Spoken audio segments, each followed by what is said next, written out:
name is Walt Srocki, and we're in Stanton Heights at my studio house. So this is a fully functioning art studio work? Yes, every room. What type of artist are you? I like to paint, sculpt, draw. But you also do one unique thing that brings us here today. Yeah, custom bobbleheads. Now, how does that work? If you send me 4 pictures, a nice close-up of the face, a nice side view, another side view, and a full body, sculpt them out of clay. Actual handmade clay creations? Yes, and they can wear anything, they can be positioned anyway, pretty much. How long have you been doing this? 3 years now. One day at the Pirate game, my boss, Eric Wolf, said that it was a bobblehead giveaway. And he said, man, I want to get a bobblehead on myself. It costs so much money. And I just blurted out over the headset, I'll make one for you. I'll make one. He's like, yeah. He held me to it. He was the very first one I made. How did you go from doing the one to doing more? And word of mouth. People found out about it, and people asked, hey, can you do one of me? Can you do one of me? Did you look it up? Did you research how to make a bobblehead, or did you just sculpt it? And my whole problem really was trying to find the springs. And I found them in this place in New York. How long does something like that take? Total hand time, 8 to 10 hours. That's it? That's it. Is this something that can be mass-produced once you have one made? Nope. I will not make a mold. One of a kind? One of a kind. And this is probably the initial beginnings of what becomes a bobblehead, right? Yes, this is sculpey clay. So the bobblehead doll itself is not solid clay, it's clay molded around... Around stuff, yes. This is my initial template for the head. Okay. Okay, this makes it hollow. All it is a container. Thin it out to about roughly 1/4 of an inch, somewhere around there. And all I do is wrap it around. This is what I call the initial skull. This is the part where I'm making from here to here right now. Okay. So roughly, I'll indent where his eyes are going to go, and possibly the mouth. And you can see the cheekbones already starting. Just put this on an oven-safe glass, put it in there, set the timer for 15 minutes. So we're baking our topless head for 15 minutes at 275. Yes. Did you ever make cookies while you're doing the bobbleheads? I have pie in there if you want. This is how it will come out. Pretty much like this. And you have it hollow. Is it hard?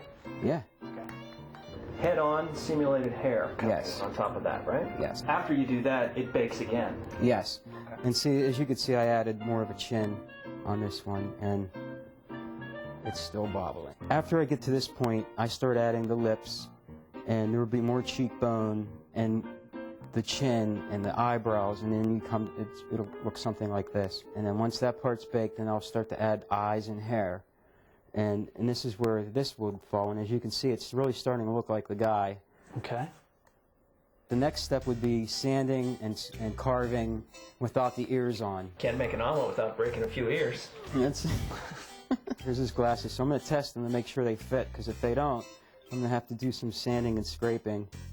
And you just go around and create the ear. Oh, look at that. So you're just doing the detail work with your tools? Yep. Since I don't have good reference on his ear, I'm just doing a basic ear. Here's a basic bobblehead spring. Okay. Right here.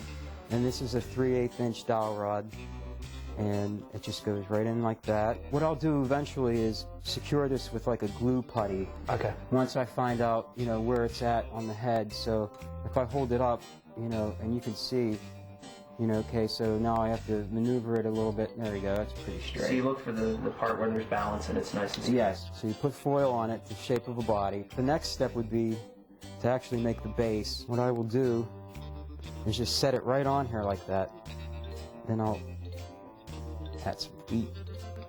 Figure out a way to use chocolate chip dough instead of clay. That way the house would just always smell incredible. Yeah, you're right. All right, so it comes out, you paint them, you attach the head, and that's it. Yeah, you want to see yours? All right, let's take a look.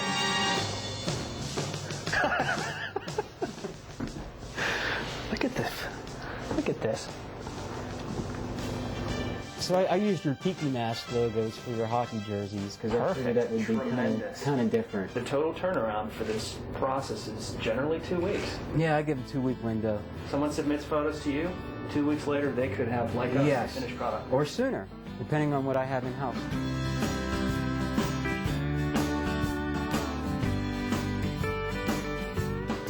And Dave and Dave tell us that the personalized, handcrafted dolls retail for $150 each.